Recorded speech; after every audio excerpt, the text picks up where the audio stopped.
ব্যস্ততা নিয়ে চলো। এই মাত্র স্টেজে আসতেছি, এই মুহূর্তে একটা মৃত্যু সংবাদ আমাকে পুরা নাড়াইয়া দিচ্ছে।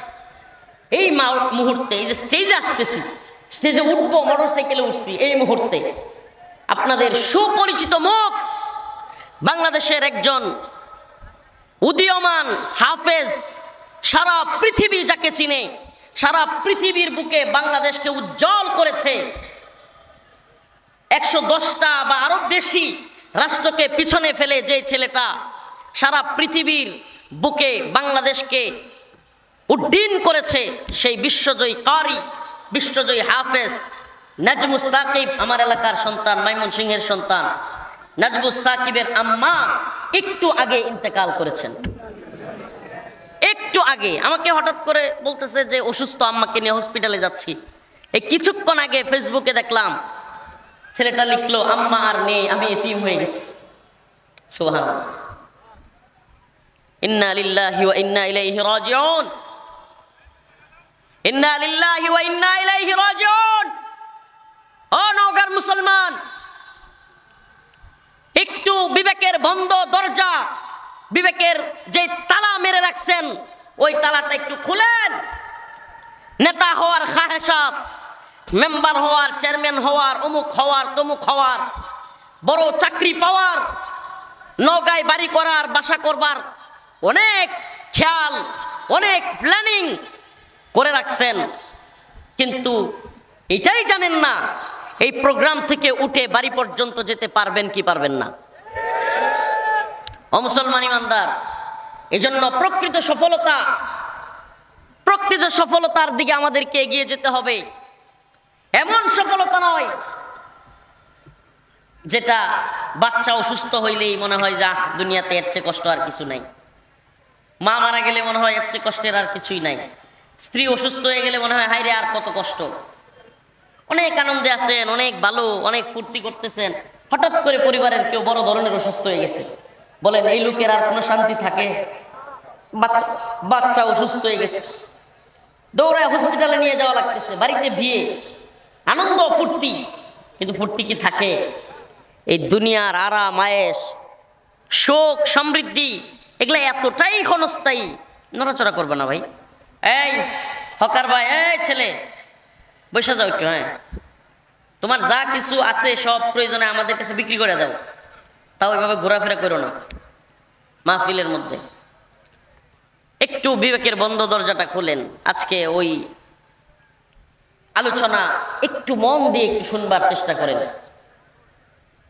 আমাদের প্রচুর ক্ষুধা লাগে, অনেক ক্ষুধা লাগছে পেটে, সকালেও খান নাই, মনে করেন আমরা দুপুরেও খাই নাই, রাতের বেলায় এত ক্ষুধা লাগছে, কাচ্চি বিরিয়ানির একটা গ্রান আসতেছে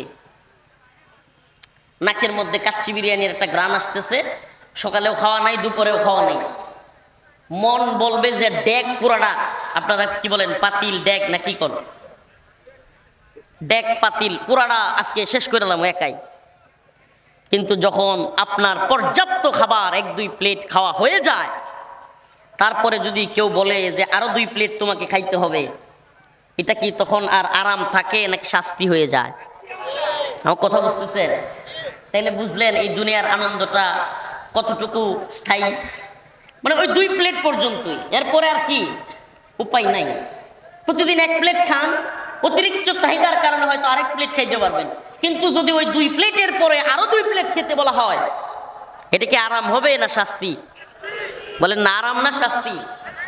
তেমনি ভাবে ছোট্ট একটা উদাহরণ দেই বোঝানোর জন্য। ভাই কালা সাদা ডোরা ডোরা এখন বসাইতে যায় না, এখন এইগুলো চিল্লাচিল্লি করলে আরো পরিবেশ নষ্ট হবে। যেমনি আছে থাক, যে যেমনি পারতেছে দেখুক।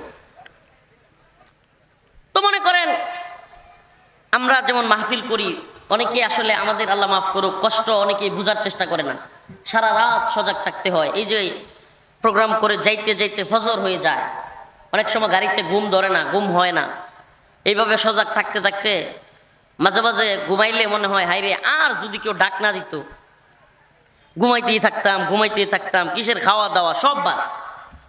মানে এরকম 2-3 রাত টানা নির্ঘুম থাকলে, এটা যারা থাকছেন এরা বলতে পারবেন, কঠিন পরিস্থিতি হয়, মনে হয় আরে ঘুম থেকে যদি আর কেউ ডাক না দিত, তখন ঘুম এত ভালো লাগে। কিন্তু আমার প্রশ্ন, এই ঘুম এত ভালো লাগার মধ্যেও মনে করেন মাগরিবের নামাজ পড়ে কিংবা এশার নামাজ পড়ে ঘুমাইলেন, ফজর পর্যন্ত ঘুমাইছেন লম্বা সময়, এশার পর থেকে নিয়ে ফজর পর্যন্ত কত লম্বা সময়, আবার ফজরের নামাজ পড়ে জোহর পর্যন্ত ঘুমাইছেন। বলেন এই লোকের যদি এখন বলা হয় যে জোহর পর্যন্ত ঘুমাইছোস, আরো টানা এক রাত একদিন এই বিছানাত পইরা ঘুমাইতে হবে,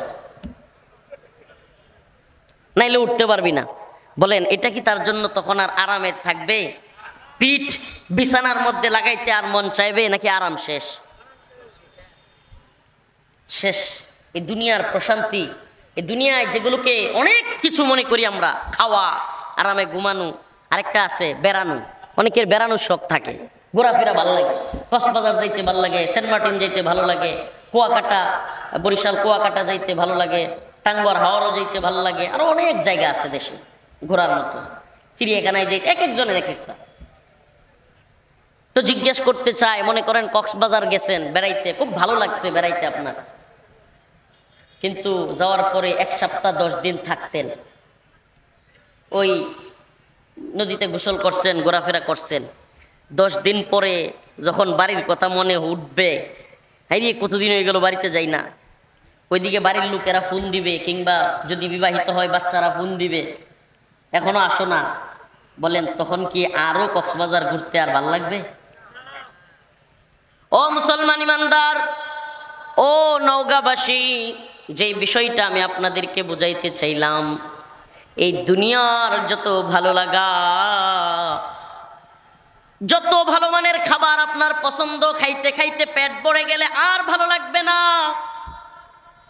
ঘুমাইতে যারা পছন্দ করে, ঘুমাইতে ঘুমাইতে অনেক সময় চলে যাওয়ার পর বিছানায় আর পিঠ রাখতে ভালো লাগে না। বেড়াইতে যারা পছন্দ করে, বিভিন্ন জায়গায় দূরে পর্যটন এরিয়াতে যায় বেড়াইতে, 7 দিন 10 দিন থাকার পরে ওই লোকের আর ভালো লাগে না। আল্লাহ তাআলা যেন প্রত্যেকটা কাজ ভালো লাগার মতো ওগুলো দিয়া দিয়া বুঝান, বান্দা এই দুনিয়া তোর চূড়ান্ত ভালো লাগবার জায়গা না। আল্লাহ তাআলা যেন চোখে আঙ্গুল দিয়া বুঝান, বান্দা খাইতে খাইতে যদি এত বেশি খাও, নড়তে পারবা না, চড়তে পারবা না, ঘুমাইতে পারবা না, বেশি খায় এমন অবস্থা হয় মনে হয় বমি করি, আর ভালো লাগে না। আল্লাহ তাআলা বুঝায়, আসো ইন্নাল্লাযীনা আমানু ওয়া আমিলুস সালিহাত কানাত লাহুম জান্নাতুল ফিরদাউসি নুজুলা। আল্লাহ রাব্বুল আলামিন বলেন, ও ঈমানদার, নেক কাজ করো, আমলে সালেহ করো, কানাত লাহুম জান্নাতুল ফিরদাউসি নুজুলা, জান্নাতুল ফিরদাউসে প্রবেশ করো, ওখানে যা মন চাই খাবা, একটা ডেক দিবা, ডেক নেত্রকোনায় বলে, আমরা ডেক বলে, আপনারা কি বলেন? ওই যে হেকুর, হেকুশ, একটা হেকুশ দিবেন, আলহামদুলিল্লাহ, আর কোনো টয়লেট নাই, কিছুই নাই, আবার খাওয়ার চাহিদা হবে। ওই জান্নাতের মধ্যে পাখি উড়তে থাকবে, মন চাইবে পাখির বোনা গোশত খাইতে, আপনি শুধু মনে মনে চিন্তা করবেন, ওই পাখি বোনা হয়ে আপনার সামনে হাজির। সুবহানাল্লাহ। এমন কোন চক্ষু নাই যা অবলোকন করেছে জান্নাতে যা আছে, এমন কোন কান নাই যা জীবনে শ্রবণ করেছে জান্নাতে যা আছে, এমন কোন জিহ্বা নাই ওই ফলগুলোর, ওই খাবারগুলোর স্বাদ আস্বাদন করেছে, এমন কোন জিহ্বা নাই। সুবহানাল্লাহ। তাইলে আল্লাহর সেই জান্নাতে যাইতে হলে, সফলতা পেতে হলে কিভাবে পাওয়া যাবে? সূরাতুল মুমিনুনের মধ্যে আল্লাহ পাক বলেন, قد أفلح المؤمنون